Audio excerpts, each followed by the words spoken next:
13 days, 312 hours staring at a sterile ceiling, listening to the steady, mocking beep of a heart monitor. They looked me in the eye and swore they'd be here. My own flesh and blood. But when the anesthesia faded, the only thing waiting for me was silence. The smell of rain hitting the hot pavement always reminded me of the day I brought my late wife, Martha, home to our little suburban house in Ohio. We had built a life within those walls. We scraped, we saved, and we raised 3 children who were the absolute center of my universe. When Martha passed away 10 years ago, I made a silent vow at her gravesite. I will keep them together, Martha. I will give them everything. I kept that promise. I passed up a director-level promotion at the engineering firm so I wouldn't have to travel, ensuring I was at every one of my youngest son's terrible garage band concerts. I liquidated my retirement stocks, taking a massive penalty to pay for my daughter's extravagant dream wedding. I even mortgaged the house a second time to seed my eldest son's first business venture. I was their rock. I was dead. So, when Dr. Harrison sat me down in his chillingly cold office and told me that the mass wrapped around my lower spine was growing rapidly, my first thought wasn't of my own mortality. It was of how my kids would handle the news.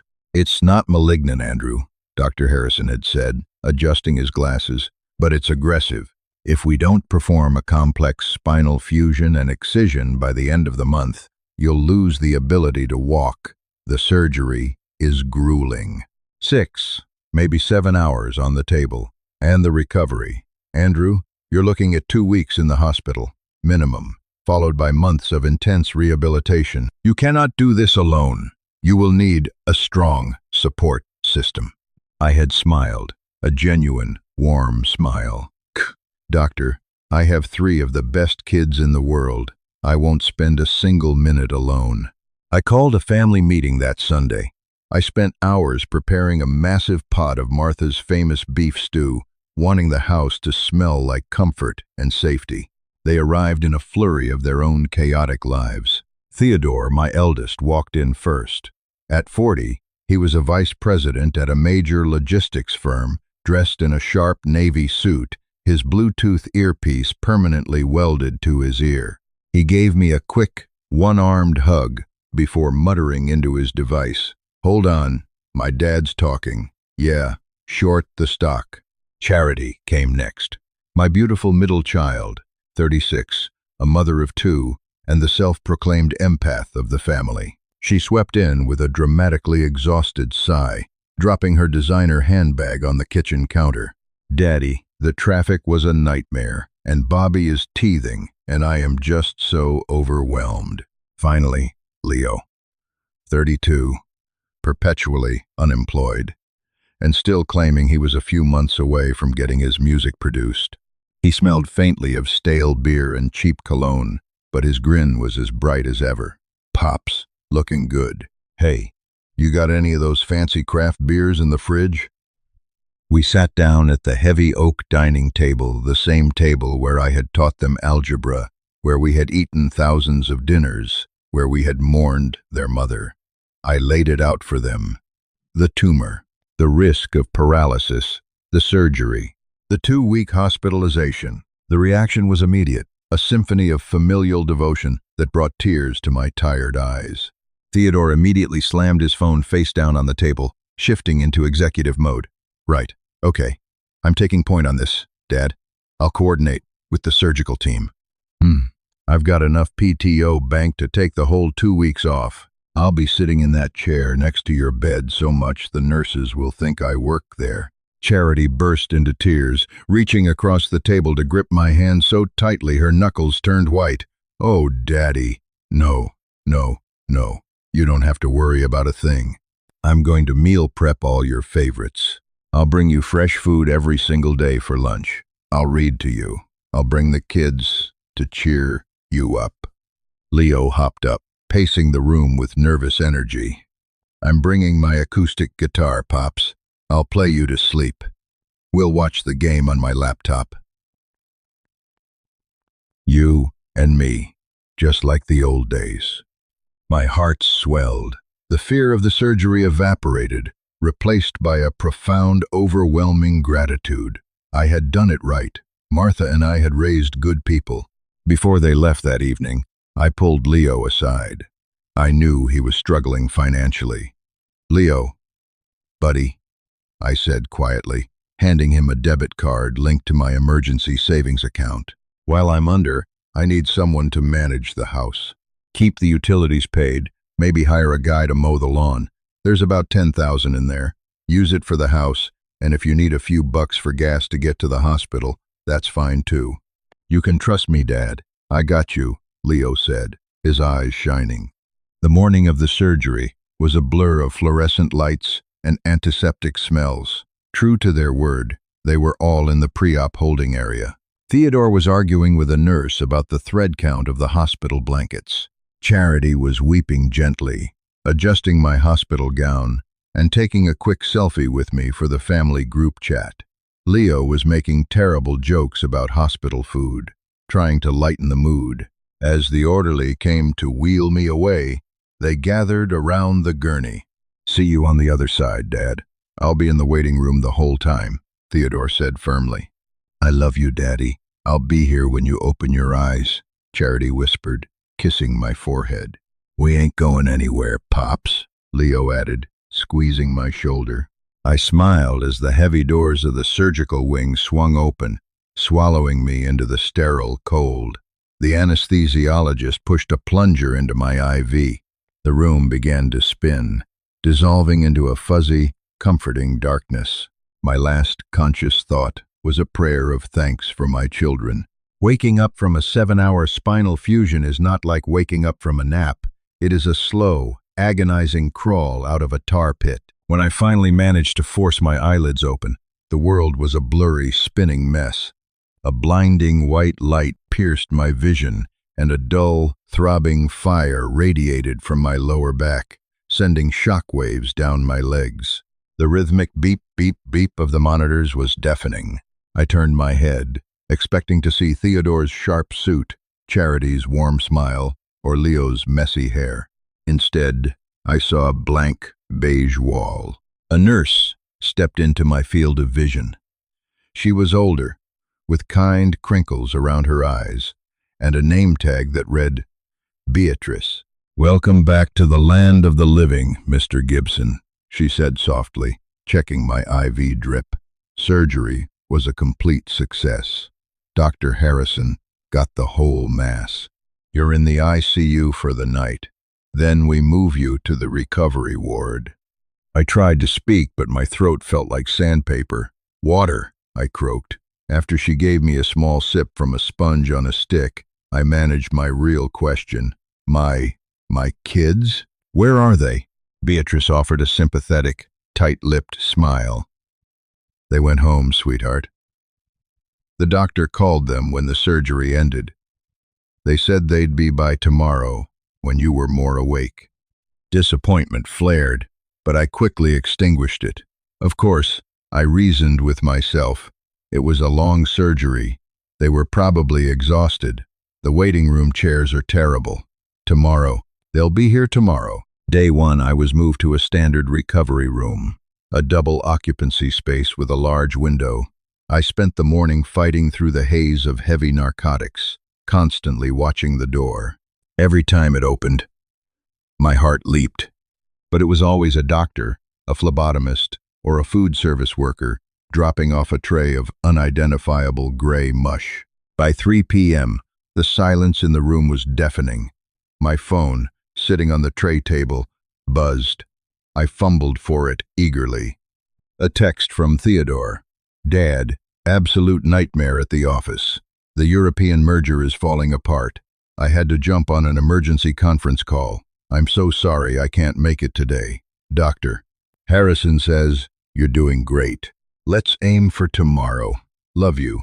A text from Charity came 30 minutes later. "Daddy, I am so devastated. Bobby woke up with a 102 fever. The pediatrician says it might be the flu. I can't risk bringing any germs to the surgical ward and getting you sick. It breaks my heart not to be there. I'll FaceTime you when the kids are asleep. Kisses. Nothing from Leo. I texted him. Hey kiddo, doing okay. Bring that guitar tomorrow? The screen showed. Read, at 3:45 p.m. No reply. I lay back against the stiff pillows, the physical pain in my spine now competing with a hollow ache in my chest. They're busy, I told myself. Life happens. Day 3. The excuses continued, morphing from temporary delays to a predictable pattern of absence. Theodore's merger crisis seemed to be an ongoing, apocalyptic event that required his attention. 24/7. Charity's house was supposedly a quarantine zone, though the promised FaceTime calls never materialized. She always texted at 10 p.m., saying she had fallen asleep putting the kids down. Leo remained a ghost, completely unreachable. My roommate arrived on day 3. His name was Henry, a gruff, 70-year-old retired mechanic who had undergone a knee replacement. Within an hour of Henry waking up, his side of the room was flooded with people. His wife, his 2 daughters, a son-in-law, and 3 loud, chaotic grandchildren who drew pictures on the whiteboard. I lay perfectly still, pretending to be asleep, facing the window. I didn't want Henry's family to see the tears of humiliation leaking from the corners of my eyes. I listened to their laughter, to the rustle of the gift bags they brought, to the mundane, beautiful chatter of a family that showed up. When Beatrice came in to check my vitals, she glanced at my untouched dinner tray and then at the empty chairs next to my bed. She didn't say anything, but the pity in her eyes was worse than if she had slapped me. My son is a very important vice president, I mumbled to her, feeling the desperate need to defend my empty room. He's managing a global merger, and my daughter, her kids, are very sick. I'm sure they are, Mr. Gibson, Beatrice said gently, patting my hand. I'm sure they are. Day 6, the shattering. By the 6th day, the physical rehabilitation had begun. It was torture. 2 physical therapists would force me out of bed, making me take agonizing, shuffling steps down the hallway to ensure the fusion was taking hold. I was in agony, exhausted, and profoundly lonely. I sat in my bed that evening, the room dark except for the glow of my iPad. I had turned it on to try and read a book, desperate for a distraction from the burning nerve pain in my legs and the crushing isolation. For reasons I still don't fully understand, I opened Facebook. I rarely used it, mostly just to look at photos Charity posted of the grandkids. I went to Charity's page. The most recent post wasn't from her. It was a tag from her best friend, Sarah. Absolutely incredible time at the Summer Charity Gala. Charity Walker knows how to throw a party. My breath hitched. I clicked the photo. There was Charity, my sweet, overwhelmed daughter, whose children were supposedly deathly ill with the flu. She was wearing a stunning sequined designer gown, a flute of champagne in one hand, her head thrown back in a raucous laugh. In the background of the second photo, I could clearly see my grandson, Bobby the boy, with the alleged 102-degree fever, sprinting across a manicured lawn with a water gun, looking the picture of perfect health. The date on the post? Yesterday, day 5 of my hospitalization. My hands began to tremble. A cold, dreadful realization began to seep into my bones. I opened the web browser and navigated to LinkedIn. I typed in Theodore's company name. It took less than a minute to find the corporate updates page. Huge congratulations to our VP of Logistics, Theodore Gibson, for closing the Miller acquisition. Management rewarded him and his team with a well-deserved corporate retreat to Cabo San Lucas. Enjoy the sun, Tom. Below the text was a photo of my eldest son. He wasn't in a boardroom. He wasn't battling a crisis. He was standing on the deck of a luxury catamaran, wearing sunglasses and holding a margarita, his arm slung around a colleague. The date of the post, 2 days ago, day 4.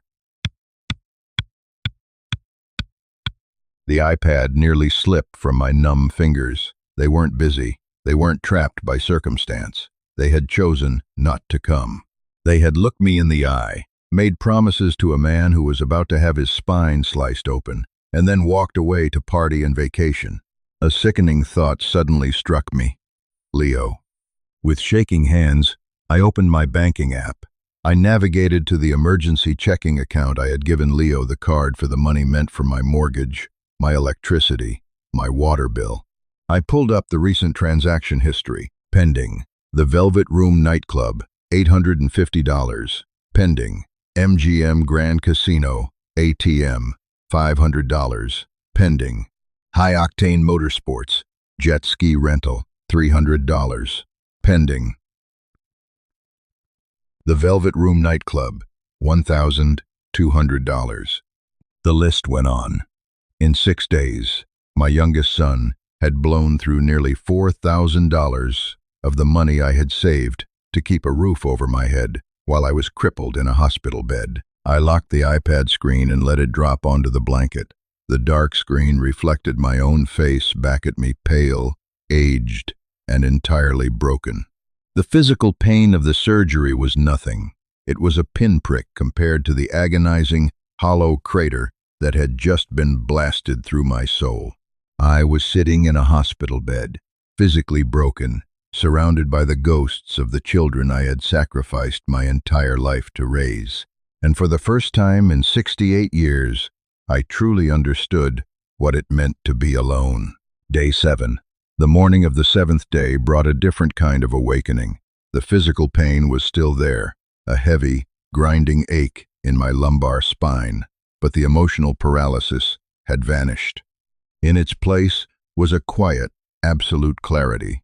The tears I had shed the night before were the last I would ever waste on the illusion of my family. I picked up my phone. I didn't open my text messages to check for their pathetic, fabricated excuses. Instead, I opened my banking app. With 3 deliberate taps on the screen, I locked the emergency debit card I had entrusted to Leo. I watched the little padlock icon appear next to the account number, severing his access to my hard-earned life savings. Next, I found the number for Richard Gallagher, my attorney, and a friend I had known for nearly 30 years. Andrew, Richard's booming voice, answered on the second ring. Good God, man, I've been meaning to call. How did the surgery go? Are the kids taking good care of you? The surgery was a success, Richard, I said, my voice steady, devoid of its usual warmth. The kids are not here. They haven't been here once. A heavy silence fell over the line. What do you mean? They haven't been there? Theodore told me he was taking 2 weeks off to manage your recovery. Theodore is in Cabo San Lucas on a corporate retreat.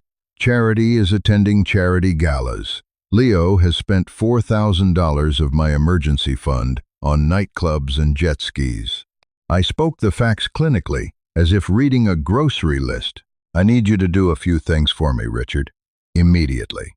Name it, Richard said, his tone instantly shifting from friendly to strictly professional. First, I need to revoke the power of attorney I granted Theodore before the surgery, effective right this second. Second, I want to dissolve the living trust that leaves the estate to the 3 of them. We are going to draft a new will. Everything goes to the St. Jude Children's Research Hospital. Third, contact a real estate agent. I want the house listed on the market by the end of the month. Richard exhaled sharply. Andrew, the house? You and Martha built that place. Are you absolutely certain you want to make these kinds of decisions while you're heavily medicated in a hospital bed? I have never been thinking more clearly in my entire life, I replied. Draw up the paperwork. Bring it to the hospital. I'll sign it today. When the physical therapists arrived later that afternoon, they found a different man. I didn't groan or hesitate when they asked me to sit up. I gripped the aluminum bars of the walking frame until my knuckles turned white, and I forced my trembling legs to hold my weight. I walked further down the corridor than I had all week. The fiery nerve pain shooting up my spine was blinding, but I welcomed it. It was fuel. I wasn't recovering to go back to being their safety net. I was recovering so I could walk away from them. My roommate, Henry, watched me from his bed as I shuffled back into the room, drenched in sweat. "You got a fire lit under you today, Artie," Henry noted, lowering his newspaper. "I have a lot to take care of when I get out of here, Henry," I said, catching my breath. That evening, my phone began to ring incessantly. It was Leo. I let it go to voicemail. Then came the texts. "Dad, emergency. The bank card is declining. I'm at the hardware store trying to buy stuff to fix the sink, and it says frozen. Can you call the bank?" I stared at the message. He wasn't at a hardware store. He was probably standing at a bar, humiliated that the bartender had just snipped his free ride. I turned the phone on silent and shoved it into the drawer of my bedside table. Day 10, Richard brought the paperwork. I signed every page, initialing next to the clauses that systematically dismantled the financial empire of enabling I had built for my children. The house was officially going on the market. The trust was gone. Beatrice, my nurse, became my closest confidant during those final days. She helped me bathe, she changed my bandages, and she listened. She never offered platitudes or told me that my kids probably just made a mistake. She validated my anger, treating me with the dignity my own flesh and blood had stripped away. "You're a strong man, Andrew," she told me on day 12, as she helped me pack my small overnight bag. "Some people would let this break them. You're using it to rebuild." "When the foundation is rotten, Beatrice," I said, folding my hospital gown, "you have to tear the whole house down." Day 13, discharge. Dr. Harrison signed my release papers at 10 a.m. "Your progress is remarkable, Andrew," he said, reviewing my chart. "You're ahead of schedule. But remember, no lifting, no driving, and you need someone with you at the house for the next week. Have your children finalize their shifts." "Everything is handled, doctor," I lied smoothly. I didn't call Theodore, Charity, or Leo. Instead, I used a private medical transport service. A quiet, polite young man helped me into a wheelchair, rolled me out into the blinding Ohio sunlight, and drove me back to the suburban home I had mortgaged twice for my ungrateful children. When the transport van pulled into my driveway, my heart hardened. Leo's rusted sedan was parked haphazardly on the lawn. The driver helped me up the front steps. I unlocked the door, gripping my aluminum walker tight, and stepped inside. The smell hit me first, a noxious blend of stale beer, old pizza, and unwashed bodies. I hobbled into the living room. It looked like a frat house after a 3-day bender. Empty liquor bottles littered Martha's antique coffee table. Fast food wrappers were ground into the carpets. A stranger, some girl I had never seen before, was asleep on my sofa, wrapped in a blanket my late wife had knitted. Leo came stumbling out of the kitchen, wearing sweatpants, holding a half-eaten slice of cold pizza. He stopped dead in his tracks when he saw me. "Pops," he stammered, his eyes darting around the trashed room. What are you doing here? You weren't supposed to be released until tomorrow." "Clearly," I said, my voice dangerously low. "Get her out of my house. Now." "Dad, chill. I said, "Get her out, or I am calling the police and pressing trespassing charges." I barked, a sudden, commanding boom that startled even me. Leo scrambled. He woke the girl, shoved her out the back door, and began frantically throwing empty cans into a trash bag. I didn't help. I slowly walked to my armchair, turned it to face the center of the room, and sat down. "Call your brother and sister," I commanded. "Tell them to get here right now. Dad, Tom's working, and Charity's." Theodore returned from Cabo San Lucas yesterday, and Charity is not nursing sick children. She is hungover from a charity gala. Tell them to get here, Leo, or they will hear from my lawyer. Leo swallowed hard, the color draining from his face. He pulled out his phone. It took 2 hours. I sat in silence the entire time. Finally, the front door opened. Theodore and Charity walked in together. Theodore had a deep, golden tan, though he was wearing his suit to keep up the charade. Charity was carrying a store-bought get-well-soon balloon and a foil-wrapped tray of lasagna. "Dad!" Charity cried, rushing forward with a practiced look of concern. "Oh my God, you're home early. We were going to come to the hospital tomorrow to surprise you." "Yeah, Dad, the merger finally wrapped up. I'm completely free," Theodore added, checking his luxury watch. "Looking good, old man." "Surgery went well?" I looked at the three of them. "My legacy." "Put the lasagna on the table, Charity," I said quietly. She did, looking confused. Theodore frowned, sensing the shift in the atmosphere. Leo stood nervously in the corner. I reached into the pocket of my jacket and pulled out a manila envelope. I tossed it onto the coffee table, right next to a sticky ring of dried beer. "Open it." Theodore stepped forward and opened the envelope. He pulled out the printed pages, the photos from Charity's Facebook, the corporate post from Theodore's LinkedIn, the bank statements from Leo's clubbing spree. I watched as realization washed over them. Charity's hands flew to her mouth. Theodore's jaw clenched. "You lied to me," I said, my voice echoing in the quiet, filthy room. As I was being wheeled into a 7-hour spinal surgery that could have left me paralyzed, you looked me in the eyes and lied. Then, you left me to rot in a hospital bed for 13 days while you partied, vacationed, and stole my money. "Daddy, please, let me explain," Charity started, tears welling in her eyes. Real tears. This time, tears of panic.